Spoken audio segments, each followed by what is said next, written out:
Olá! Nas aulas anteriores, nós começamos a aprender sobre funções recursivas, o que é uma função recursiva e como criar a nossa própria função recursiva. Nós vimos então um exemplo com o fatorial e depois nós vimos um segundo exemplo com a sequência de Fibonacci. É o exemplo que está aberto aqui na minha tela. Contudo, a recursão é uma técnica de programação extremamente interessante e útil. Alguns problemas são extremamente difíceis de serem resolvidos sem recursão, enquanto que, ao utilizarmos recursão, o processo de resolução se torna bastante trivial, se torna muito fácil. Em algumas situações, a resolução com recursão é exatamente a definição do próprio problema. E aí um exemplo é a sequência de Fibonacci. Perceba, a sequência de Fibonacci é a sequência que começa com o termo 0, depois o termo 1. Então, nós temos o primeiro e o segundo termo, o 0 e o 1. A partir do terceiro, qualquer novo termo da sequência é a soma dos dois termos anteriores. E aí, se a gente for escrever a definição, perceba que eu tenho aqui na linha 6 a definição da sequência de Fibonacci. Exceto o primeiro e o segundo termo, qualquer enésimo termo da sequência é a soma do n-1 mais o n-2, ou seja, é a soma dos dois termos anteriores. E aí, para resolver este problema, calcular o enésimo termo da sequência de Fibonacci de forma recursiva, perceba que o que nós temos aqui é exatamente a definição do problema. Nós temos aqui os nossos pontos de paradas. Neste caso, nós temos dois pontos de paradas, porque nós já conhecemos dois termos da sequência. O primeiro termo, que é o 0, então se o usuário quiser o primeiro termo, nós vamos retornar 0. E o segundo, nós também conhecemos o segundo termo. Se o usuário quiser o segundo termo, nós vamos retornar 1. Contudo, se o usuário digitar um valor maior do que 2, esse valor então representa o nosso n, o enésimo termo, e aí olha o que a gente está retornando. Fibonacci de n-1 mais Fibonacci de n-2. Perceba que é exatamente a definição que nós temos aqui, a soma dos dois anteriores. Então imagine aí que o usuário digite 6. Qual que é o sexto termo da sequência de Fibonacci? É a soma do quinto termo mais a soma do quarto termo. Então perceba que é exatamente isso que eu vou fazer aqui. Fibonacci de 6 menos 1, 5, mais Fibonacci de 6 menos 2, 4. Contudo, isso levanta uma questão muito interessante para a gente. Utilizar recursão em qualquer problema é interessante? Ou seja, formulando essa questão de uma forma diferente.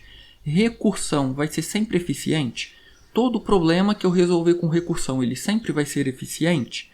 E aí nós vamos ver aqui nessa aula que não. Nem sempre vai ser interessante utilizar recursão. Às vezes ele pode se tornar muito custoso para o computador resolver.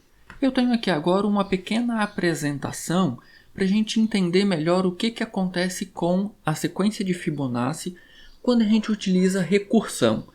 Como nós vimos, se o usuário digitar, por exemplo, 6, ele quer saber o sexto termo da sequência de Fibonacci. Pela própria definição do problema, nós teremos duas chamadas recursivas, certo? Para descobrir o sexto termo da sequência de Fibonacci, eu vou ter que descobrir qual que é o quinto termo da sequência de Fibonacci e eu também vou ter que descobrir qual que é o quarto termo da sequência de Fibonacci. Afinal, como a própria definição nos diz, qualquer enésimo termo a partir do terceiro é a soma dos dois anteriores.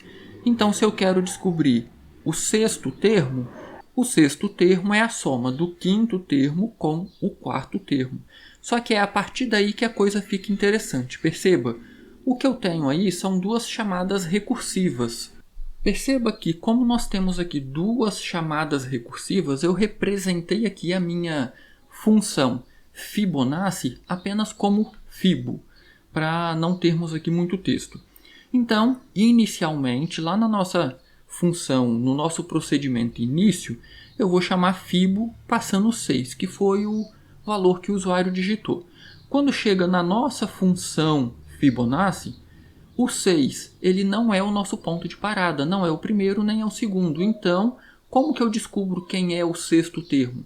eu tenho duas chamadas recursivas. Eu tenho fibo de 6 menos 1, que dá 5, mais fibo de 6 menos 2, que dá 4. Nós temos aqui duas chamadas recursivas. Lembra do processo de empilhar? O sistema operacional vai empilhando isso aqui. Então, como eu tenho duas chamadas recursivas, a primeira fibo de 5 e a segunda fibo de 4. O computador ainda não sabe quem é nenhum desses dois termos. Então, ele vai empilhar fibo de 4. Por quê? Qual que é a primeira chamada? Fibo de 5. Então, primeiro ele tem que descobrir quem é fibo de 5. E aí, olha só, eu vou passar aqui para o próximo slide. Olha o que vai acontecer. Fibo de 5, o computador tem que descobrir quem que é esse termo, certo? Então, ele novamente chama a função passando o valor 5. Só que o 5 também não é nenhum dos pontos de paradas que nós temos ali. Não é o 1 e nem é o 2. Então, fibo de 5 novamente vai virar duas chamadas recursivas.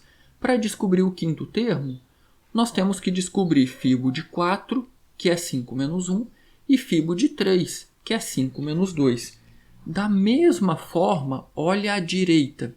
O nosso fibo de 4 também vai virar duas chamadas recursivas. Para calcular fibo de 4, eu tenho que descobrir quem é fibo de 3, que é 4 menos 1, e fibo de 2, que é 4 menos 2. Então perceba que aqui a gente vai crescendo sempre de 2 em 2. A primeira chamada recursiva, fibo de 6, ela se transforma em duas, fibo de 5 e fibo de 4. Cada uma dessas chamadas também vai se transformar em duas. E agora eu vou avançar mais uma vez. Olha o que vai acontecer. Fibo de 4, eu não sei quanto que é. Então, fibo de 4 se transforma em fibo de 3, que é 4 menos 1, e fibo de 2, que é 4 menos 2. À direita, eu já tinha ali um fibo de 3, que eu também não sei quanto que é. Então, fibo de 3 vai se transformar em fibo de 2, que é 3 menos 1, e fibo de 1, que é 3 menos 2. Seguindo à direita, eu já tinha ali outro fibo de 3, que veio do fibo de 4. Então, fibo de 3 eu também não sei quanto que é. Ele se transforma em fibo de 2, que é 3 menos 1, e fibo de 1, que é 3 menos 2. E a última sequência à direita, fibo de 2. Contudo, perceba que nem tudo termina aqui. Fibo de 1 também é um ponto de parada, é o nosso primeiro termo. Eu retorno 0. Fibo de 2 é o segundo termo, eu retorno 1. Então perceba que aqui as nossas chamadas recursivas vão sendo finalizadas. Só que aí perceba que eu ainda tenho um fibo de 3 aqui. Fibo de 3 eu não sei quem é. Perceba, qual que é o terceiro termo? É a soma dos dois anteriores. Eu preciso descobrir quem são esses dois termos anteriores. Então perceba que eu tenho aí outra chamada recursiva para fibo de 2, que é 3 menos 1, e para fibo de 1, que é 3 menos 2. E aí então eu consigo finalizar. Eu sei que o segundo termo é 1 e eu sei que o primeiro termo é 0. Então eu vou fazendo essa soma e agora eu vou desfazendo os empilhamentos que o sistema operacional fez. Porém, qual que é o ponto importante que eu quero chamar a sua atenção aqui? Olha só o que nós temos aqui, você já deve ter percebido.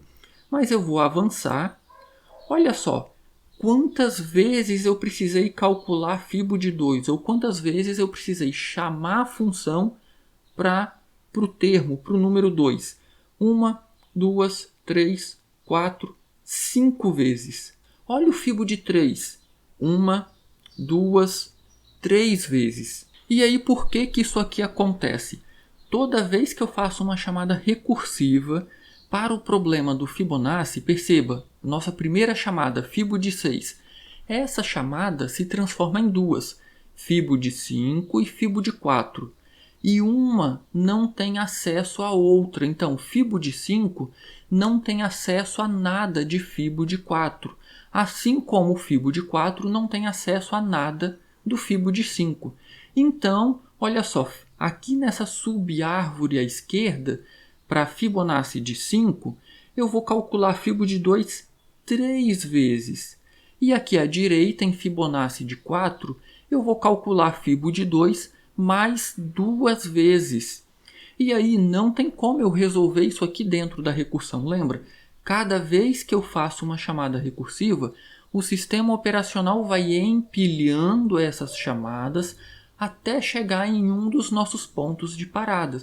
Então, quando chega em um ponto de parada, o valor desse ponto de parada é retornado e aí então ele vai calcular a outra chamada recursiva. Então, não tem como nós resolvermos isso aqui. E aí é por isso que resolver o problema da sequência de Fibonacci com recursão é extremamente simples para nós humanos entendermos e resolvermos o problema. Porém, é extremamente custoso para o computador. É muito difícil para o computador resolver o problema. Por quê? Ele vai precisar resolver o mesmo problema diversas vezes. Olha só, Fibo de 4, ele aparece uma vez à esquerda e uma vez à direita. Fibo de 3, ele aparece 2 vezes à esquerda e uma vez à direita. Fibo de 2, ele aparece 3 vezes à esquerda e 2 vezes à direita. Isso porque aqui nós estamos criando essa árvore de recursão para o número 6. Imagina naquele exemplo onde nós digitamos 40. Nós teremos aqui centenas de vezes Fibo de 10, Fibo de 12, Fibo de 15. Então, o Fibo de 2, que foi o que apareceu mais vezes aqui, ele vai aparecer aí pelo menos uma centena de vezes. Então, tenha em mente o seguinte: recursividade é um recurso extremamente poderoso e eficiente na programação. Porém, você tem que saber o momento de utilizar. Sempre que você for resolver um problema com recursão, pega um papel e lápis, um papel e uma caneta e desenha a árvore de recursão, como eu fiz aqui. A primeira chamada que é feita lá no main, o valor simula aí um valor, dá um valor aleatório para essa chamada e vai desenhando essa árvore de recursão. E perceba se vai aparecendo repetições, como o 2 que eu circulei em vermelho aqui, que aparece diversas vezes.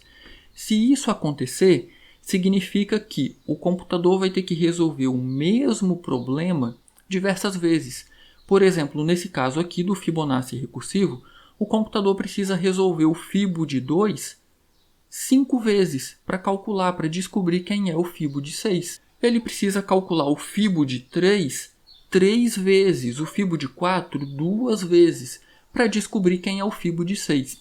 Se isso acontecer na árvore de recursão que você desenhar para o problema que você está resolvendo, tenha em mente que recursão não vai ser interessante para esse problema, porque o computador vai ter que resolver o mesmo problema diversas vezes.